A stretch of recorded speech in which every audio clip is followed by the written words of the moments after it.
Hello guys! I finally got the Street Fighter Arcade1up deck protector. I'm actually pretty disappointed with the fact that they couldn't have clear-coated these things to withstand light to medium use.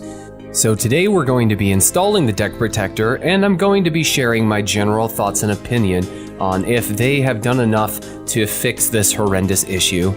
So here it is, we have our plexiglass deck protector, and thank God they were kind enough to provide some replacement art. There was a thin film on both sides of the plexiglass, so just be sure to remove it before installing. Alright, time to cover up the ugly. So the holes seem to be a little bit oversized, and they don't quite look like they line up with the art underneath. It's okay, I can deal with it, but I am not exactly impressed with the replacement art. Grabbing the plexiglass, here is the moment of truth. It actually doesn't look too bad. It's a nice smooth surface, and I don't think that the art will be peeling anymore.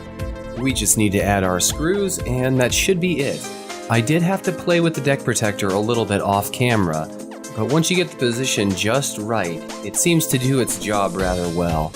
While I'm mostly satisfied with this deck protector as a free solution from Arcade1up, I'd really like to know why they weren't including these in the same box as the machines themselves. Perhaps the more pressing question is, why did we need the protectors at all in the first place? I seriously contemplated leaving my Street Fighter machine in the box until the deck protector arrived, but in the end, I just wasn't willing to wait.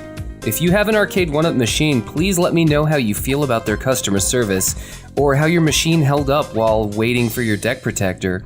And feel free to share any thoughts, comments, or suggestions below. And consider liking or subscribing if you'd like to support me. Thank you so much for tuning in, and I'll see you guys next time.